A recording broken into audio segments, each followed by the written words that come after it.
नमस्कार दोस्तों, मैं योगेंद्र चौधरी आपका स्वागत करता हूं अपने YouTube चैनल जिसका नाम है नाइस कोचिंग सेंटर।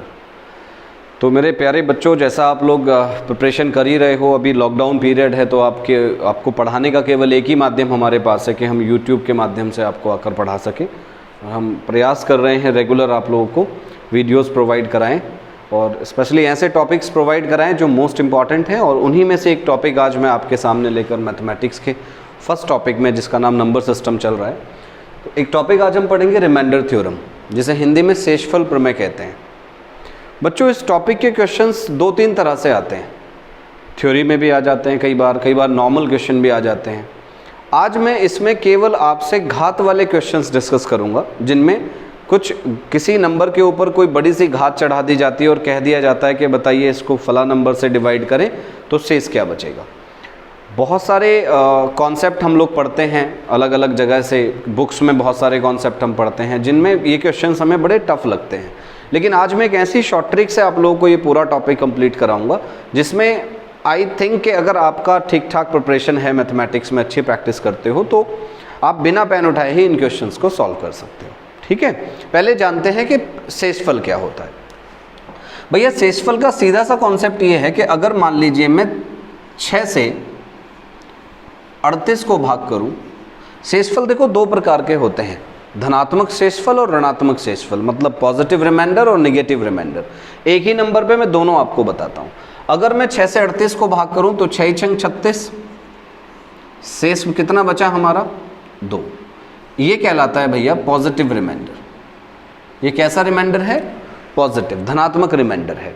मतलब ये हुआ कि जब किसी नंबर में आप किसी संख्या का पढ़ा उससे कम बार पढ़ते हैं, उससे ज़्यादा बार नहीं, उससे कम बार पढ़ते हैं, तो पॉजिटिव रिमाइंडर प्राप्त होता है। लेकिन अगर 6 से ही आप 38 को डिवाइड करें, आपको रिमाइंडर नेगेटिव चाहिए हो तो 38 में आप 6 का पढ़ा जब पढ़ोगे तो किसी ऐसी संख्या में आपको पढ़ना है जो जस्ट 38 से बड़ी हो, 6 के पढ़े में आती हो और 38 से बड़ी हो। जैसे 6 का पढ़ा पढ़ना चाहें तो 6 छंग 36, 6 सत्ते 42। तो बड़ी 38 से बड़ी 6 से डिवाइड नंबर या 6 का मल्टीपल कौन है? 42 है। तो आपका शेष बचा 4, जो किस में बचेगा? माइनस में। तो इसको बोलते हैं नेगेटिव रिमाइंडर। इस पर भी आगे मैं चर्चा करूंगा, मैं खाली अभी आपको बेसिक इसका बता रहा हूँ। आगे हम लोग जब क्वेश्चंस में आएंगे तो पॉजिटिव रिमाइंडर के साथ साथ हम नेगेटिव रिमाइंडर को भी बहुत ध्यान से और बड़े अच्छे से पढ़ेंगे। तो फिलहाल हम ये समझ रहे हैं कि रिमाइंडर थ्योरम में दो तरह के रिमाइंडर्स बचते हैं, एक पॉजिटिव रिमाइंडर और एक नेगेटिव रिमाइंडर। जब किसी सामने दिए हुए नंबर में आप किसी भी संख्या का ऐसा मल्टीपल या ऐसा गुणज देखते हैं जो उस संख्या से छोटा हो तो पॉजिटिव रिमाइंडर मिलता है, और जब ऐसा गुणज देखते हैं जो उस संख्या से बड़ा हो, जस्ट बड़ा हो, तो नेगेटिव रिमाइंडर मिलता है। एनीवेज, मेरे पास आज कुछ क्वेश्चंस हैं जो पीछे एसएससी की परीक्षाओं में आए हुए हैं। इन क्वेश्चंस पर आज हम चर्चा करेंगे इसी टॉपिक से रिलेटेड। ठीक है, इसको मैं मिटाई दे रहा हूँ और बहुत आसानी से और बहुत सरल आप इन क्वेश्चंस को कर सकते हैं। जैसे मैं एक सवाल देता हूँ, पहला 10-11 सवाल मैं आपको कराऊंगा। ये सब एसएससी में आए हुए क्वेश्चंस हैं, एसएससी के क्वेश्चंस हैं जो आप कर रहे हो। 25 की घात 25 को 13 से भाग करने पर शेषफल क्या होगा? ये क्वेश्चन है भैया। 25 की घात 25 को 13 से भाग करें तो शेषफल क्या होगा? बड़े ध्यान से आप क्वेश्चंस को समझिए। अब भैया, अगर इसको नॉर्मल आप सॉल्व करोगे तो 25 की घात 25 तो आपके लिए बहुत बड़ी संख्या आएगी। इतनी बड़ी संख्या निकालना तो शायद आपके लिए बहुत टिपिकल काम हो जाएगा। तो हमें कोई ऐसा कॉन्सेप्ट चाहिए जिससे बहुत ईजी लगे ये क्वेश्चंस। तो भैया, आपको एक बात याद रखनी है कि ऐसे, चूंकि मैंने आज पढ़ाना शुरू किया आपको घात वाले क्वेश्चंस, आज के इस पूरे लेक्चर में मैं सिवाय घात वाले क्वेश्चंस के और कोई क्वेश्चन नहीं उठाऊंगा। ठीक है, तो घात वाले क्वेश्चंस के लिए एक शॉर्ट ट्रिक मैं लिख दे रहा हूँ। इस शॉर्ट ट्रिक से बाहर कोई क्वेश्चन आपका निकल के नहीं जाएगा। देखो भैया, जब घात की बात होगी तो घात केवल दो ही प्रकार की होगी, या तो घात हमारी सम होगी या हमारी घात विषम होगी। तो अगर किसी भी रिमाइंडर थ्योरम के क्वेश्चन में आपको घात सम मिलती है तो आप अपने दिमाग में या तो उस संख्या की घात 2 मान लेना, और 2 से काम ना चले तो 4 मान लेना। मतलब प्रारंभिक 2 सम संख्याएं, 2 या 4। अगर बात विषम घात की हो रही होगी तो या तो आप घात 1 मान लेना या फिर आप घात 3 मान लेना। ठीक है, या तो घात आप 1 मान लेना या फिर अपनी घात आप 3 मान लेना। क्लियर हो रही है बात। अब हमारे पास क्वेश्चन क्या है, देखिए मैं दोबारा से इस ट्रिक को समझा देता हूं। अगर किसी भी नंबर की घात सम हुई तो आपको अपनी घात अपने दिमाग में या तो 2 माननी है या 4 माननी है। अगर घात विषम हुई तो या तो 1 माननी है या 3 माननी है। ये दो नंबर में क्यों लिख रहा हूं, ये सवालों में क्लियर करेंगे। जैसे हमारे पास सवाल है 25 की घात 25। आप घात देख लीजिए बस, घात कैसी है, कैसे नंबर है, विषम नंबर है ना, तो आप घात क्या मान लोगे, 1। तो अगर मैं अपनी घात 1 मान लूं तो आपका कॉन्सेप्ट बना 25 की घात 1 को 13 से भाग करने पर क्या शेष बचेगा, यही तो कॉन्सेप्ट बन गया। तो 25 की घात 1 मतलब 25 है, उसको 13 से डिवाइड करते हैं, 13 एकन 13, शेष कितना बचा, 12। ये आपका आंसर है, मतलब यो answer of this question is 12। इस सवाल का आंसर क्या बनेगा, 12। अब आपको एक बात और बताता हूँ। आप लोग सोच रहे होंगे सर एक ही क्यों माना आपने, 3 क्यों नहीं माना। 3 पे थोड़ा लंबा चला जाएगा, 3 पे भी करके देख सकते हो। 25 की घात 3, 25 पंजे 125 पंजे 625, राइट। 25 की घात 3 अगर करोगे तो 25 का क्यूब क्या होगा, सॉरी 25 की घात 3 करोगे तो 25 का क्यूब होगा 25 इंटू 25 इंटू 25, राइट, 15,625। वो 5 का बोल दिया था मैंने, ये होगा 15,625। तो 15,625 को अगर 13 से भाग करोगे आंसर फिर भी 12 ही आना है, लेकिन लंबा हो जाएगा ना, कोई फायदा नहीं है। तो मैं उसको 3 को समझाता हूँ दोबारा से कैसे है। भैया अगर यहाँ 13 की जगह 26 होता, जस्ट सपोज क्या होता 26, तो 25 की घात 25 है, मतलब घात विषम है, तो अगर 1 मानोगे तो 25 की घात 1/26। अब 25 को 26 से तो भाग होगा नहीं, तो ऐसी कंडीशन में आपको अगली संख्या 3 ले लेनी है। समझ गए ना, 1 और 3 का कॉन्सेप्ट क्या रहेगा। अगर 1 से काम नहीं चलेगा तो 3 लेना है, अगर 1 से ही काम चल रहा है तो फालतू में टाइम वेस्ट नहीं करना है। क्लियर हो गई बात। और आगे क्वेश्चंस जब करेंगे तो उनमें ये समस्याएं आपको नहीं आएंगी, आगे सारे डाउट क्लियर होते चलेंगे। दूसरा क्वेश्चन देखते हैं। अब कॉपी पेन लेके बैठो, कोई समस्या आती है तो करते रहो सॉल्व, मुझसे वहाँ पे डिस्कस हो जाएगा। दूसरा क्वेश्चन देखिए, एसएससी में आया हुआ है। 67 की पावर 67 प्लस 67 को 68 से भाग करने पर शेष क्या होगा, ये सवाल है साहब। 67 की घात 67 प्लस 67 को 68 से भाग करने पर शेष क्या होगा। बिल्कुल बाय मेथड करें, कोई ट्रिक अगर आपको नहीं आती है तो 67 की घात 67 तो बहुत बड़ी संख्या आ जाएगी। तो हम अपने ट्रिक पर चलेंगे। हमने पढ़ा है कि घात देख लेते हैं बस, सम है या विषम है। तो घात कैसी है बच्चे, हम विषम है तो अपनी घात क्या मान लेंगे, 1 ले लेते हैं। तो 1 ले तो 67 की घात 1 प्लस 67, और 67 और 67 हो जाएंगे 7 और 7 14, कैरी 1, 6 और 6 12 और 1 13। 134 को किससे डिवाइड करना है, बस अब 68 से। तो भैया 68 से 134 को डिवाइड करते हैं। भाई 2 बार पढ़ा तो ज़्यादा हो जाएगा, 1 बार ले चलते हैं। 68 ही का 68, 14 में से 8 गए 6, 12 में से 6 गए 6। आपका आंसर कितना बन गया बॉस, 66। बड़ा आसान है, बहुत इजी लग रहा होगा। केवल आपको कॉन्सेप्ट ये देखना है कि घात सम है या विषम है। सम हुई तो 2 या 4 मान लो, विषम हुई तो 1 या 3 मान लो। तो इतना बड़ा क्वेश्चन जो बहुत टाइम खराब करा सकता था, मुश्किल से मुश्किल 2 सेकंड में आपने सॉल्व कर लिया। क्लियर है। और आगे बढ़ते हैं, मिटा दें। तीसरा क्वेश्चन देखिए, इसी तरह के 8-10 क्वेश्चंस मैं आपको कराने वाला हूं, जिससे कोई किसी तरह का डाउट आपके दिमाग में ना रहे। तीसरा सवाल है 9 की घात 6 प्लस 1 को 8 से भाग करने पर क्या शेष बचेगा। देखो भैया क्या है, घात कैसी है, बोलिए, घात कैसी है, सम है। तो जब घात आपकी सम हो तो आप क्या ले लेंगे, घात या तो 2 मान लेंगे या 4 मान लेंगे। चलिए 2 मान लेता हूं, तो कॉन्सेप्ट बन गया 9 की पावर 2 प्लस 1, 9 की पावर 2 81, 81 और 1 हो गया 82। तो भैया 82 को किससे भाग कर दें, 8 से। 8 ढाई 80, शेष कितना बच रहा है, 2। तो आपका राइट आंसर इस सवाल में कौन हो जाएगा, 2 हो जाएगा। क्लियर हो रही है बात, समझ में आता जा रहा है। बहुत ईजी कॉन्सेप्ट हैं। और आगे बढ़ते हैं, और एक क्वेश्चन देख लो। अगला सवाल है चौथा, 49 की पावर 15 माइनस 1 किससे विभक्त है, किससे विभक्त है। आपके विकल्प दिए हैं बॉस इस क्वेश्चन में, 8, 7, 49, 50। ये हमारे 4 ऑप्शंस दे रखे हैं। सॉल्व करने का तरीका वही मैंने आपको समझाया है, बिल्कुल घबराना नहीं है। घात कैसी है, 15 कैसी है, विषम है, तो लेट कर लीजिए अपनी घात। विषम अगर होगी तो 1 या 3 मानेंगे, तो लेट कर लिया 1। तो 49 की पावर 1 माइनस 1, 49 की पावर 1 49, 49 में से 1 गया 48। तो इस पूरे को सॉल्व करने से हमारी ट्रिक से क्या आ गया भैया, 48 आ गया। आप देखो आपके ऑप्शंस में 48 किससे कट रहा है, 8 से। तो योर राइट आंसर इज 8।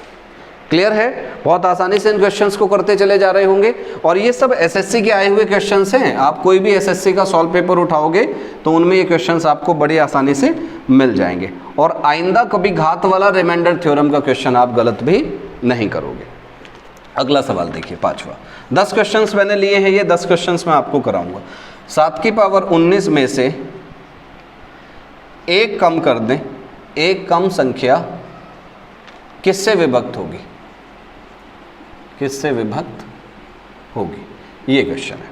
आपके ऑप्शंस दे रखे हैं 6, 7, 21, 40। ये 4 ऑप्शन है। कोई दिक्कत नहीं है, बस क्या देख ले? घात।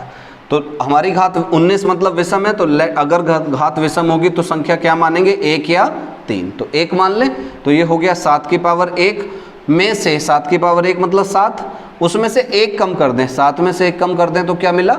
6। किससे विभक्त होगा? तो ये 6 भैया किससे विभक्त है? 6 से ही तो विभक्त है। तो आंसर बन गया इस सवाल का 6। दोबारा समझ लो इसे। 7 की पावर 19 में से एक कम संख्या किससे विभक्त होगी? तो आपको बस घात देख लेनी थी। इन क्वेश्चंस में केवल घात देखेंगे, हमारी ट्रिक यही हम पढ़ रहे हैं कि घात देख लो।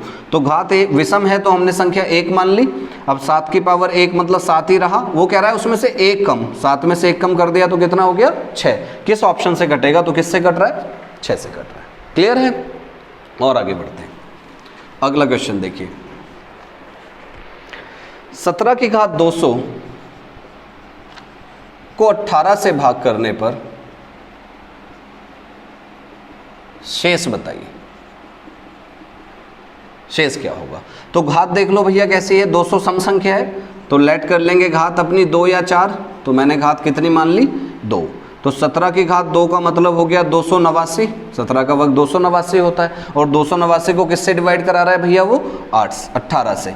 तो 18 से 289 को डिवाइड कर देते हैं। 18 एकन 18 बचा 10, 109 हो गया। 18 छक्का 108। तो शेष कितना बचा? 1। That's your answer. ऐसे क्वेश्चंस में आंसर आपका क्या बन जाएगा? 1।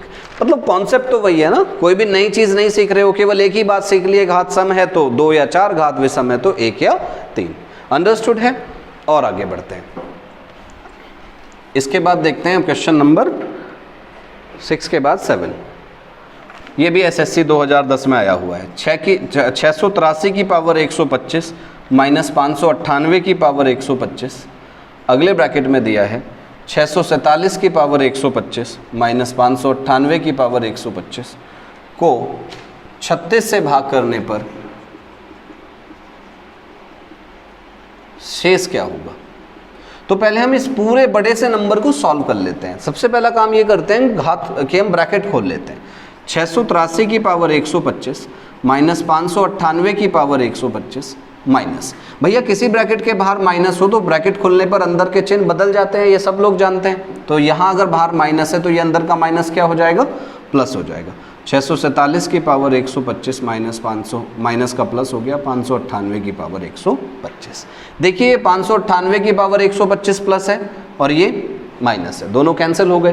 तो क्वेश्चन में बचा 683 की पावर 125 माइनस 647 की पावर 125। बस केवल घात पर ध्यान दीजिए। घात कैसी है? दोनों जगह विषम है तो अपनी घात क्या मान लेंगे आप? 1 मान लेंगे। घात 1 मान लें तो 683 की पावर 1 माइनस 647 की पावर 1, तो 13 में से 7 गए 6 और 67 में से 64 गए 3। इस पूरे तामझाम को सॉल्व करके कितना मिला है आपको? 36। सवाल में कहा गया इसको पूरे को सॉल्व करके 36 मिला, को 36 से भाग करने पर क्या शेष बचेगा? तो मेरे भाई अगर 36 को 36 से भाग करूंगा तो 36 एकन 36, कोई शेष नहीं बचेगा। तो इस सवाल का आंसर होगा कोई शेष नहीं, कोई शेष नहीं बचेगा। क्लियर हो गई ये बात? बहुत आसान है, होते जा रहे हैं सारे क्वेश्चंस। आगे बढ़ते हैं, क्वेश्चन नंबर देखते हैं अब। अगर कोई दिक्कत किसी तरह की है तो वीडियो को रिवाइज करके आप देख सकते हैं, और मैं भी अपना व्हाट्सएप नंबर यहाँ लिखे दे रहा हूँ। वैसे आप सब जो कोचिंग में पढ़ने वाले बच्चे हैं उन सबके पास तो है ही, तो ये हमारा व्हाट्सएप नंबर है। इस नंबर पे आप व्हाट्सएप करके मुझसे कोई भी डाउट अगर इस टॉपिक से रिलेटेड है तो you can ask, you can make me call on this number also. ठीक है, बड़े आराम से, कोई दिक्कत नहीं है। 7वें के बाद पढ़ते हैं 8वां सवाल। दिया है 3257 की पावर 683 को 3256 से भाग देने पर तो शेष क्या होगा, ये सवाल है भाई। तो बस कुछ नहीं, घात देख लो भैया, घात है कैसी, 683 विषम संख्या है तो घात क्या मान लेंगे अपनी, 1। लेट घात 1। अब ये 3257 की घात 1 मतलब 3257 ही रहा, और वो कह रहा है कि इस पूरे को 3256 से भाग करने पर क्या शेष बचेगा। तो अगर 3256 से 3257 को भाग करूं तो एक बार पढ़ा गया, शेष कितना बच रहा है, 1। तो राइट आंसर इस क्वेश्चन का क्या हो जाएगा, 1। अंडरस्टूड है ये वाली बात भाई। आगे बढ़ते हैं और देख लो नवा क्वेश्चन क्या है। क्वेश्चन नंबर 9 में दिया 9 की पावर 6 माइनस 11 को 8 से भाग करने पर क्या शेष बचेगा। ठीक है साहब, ये सवाल है आपका। 9 की पावर 6 माइनस 11 को 8 से भाग करने पर क्या शेष बचेगा। केवल क्या देख लें अपनी, घात। 6 मतलब सम संख्या है, सम है तो घात क्या मान लेंगे, 2। तो भैया सवाल बनेगा 9 की पावर 2 माइनस 11, 9 की पावर 2 81, 81 में से 11 गए 70, और भैया 70 को अगर मैं किससे डिवाइड करूं, 8 से, तो 8 अट्ठे 64, शेष कितना बन गया, 6। मतलब your right answer has become 6। Clear होती जा रही है सारी बातें। और एक सवाल देख लो 10वां। Now question number 10।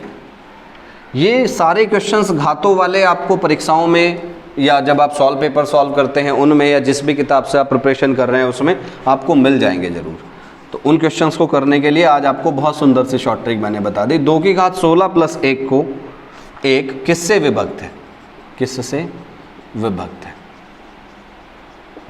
आपके विकल्प दिए हैं 11, 13, 17, 19, ये 4 विकल्प दिए हैं भैया। 2 की पावर 16 प्लस 1, घात कैसी संख्या है, सम है, तो हम घात सम है तो घात कितनी मान लेंगे अपनी, 2।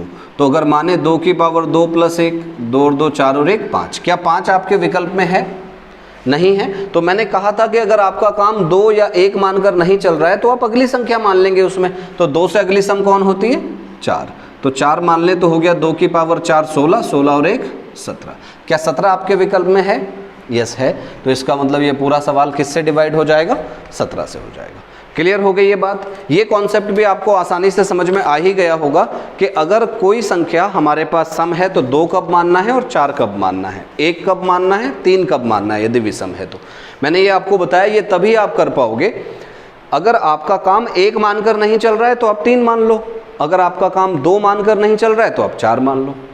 अंडरस्टूड हो गई है सारी बात। तो उम्मीद करता हूँ कि टॉपिक जो आपको पढ़ाया है मैंने, इसमें छोटा सा क्वेश्चंस भी कराए हैं। वीडियो को रिवाइज करके आप अपने क्वेश्चंस, अगर कोई दिक्कत रही है तो दोबारा देख सकते हैं। तो बस यही कहूँगा कि आप पढ़ते रहिए। और विनीत सर जो हिंदी वाले हैं, जो हिंदी पढ़ाते हैं, वो बहुत जल्दी आज या कल में ही आपके पास एक वीडियो हिंदी की भी पहुँच जाएगी। मतलब वो हिंदी की वीडियोज़ भी अब आपको प्रोवाइड कराएंगे, ठीक है। तो उम्मीद करता हूँ कि आप सब लोग अच्छे से होंगे घर पे और पढ़ाई कर रहे होंगे मेहनत से। तो अपना ध्यान रखिए भैया और पढ़ते रहिए, ठीक है। नमस्कार।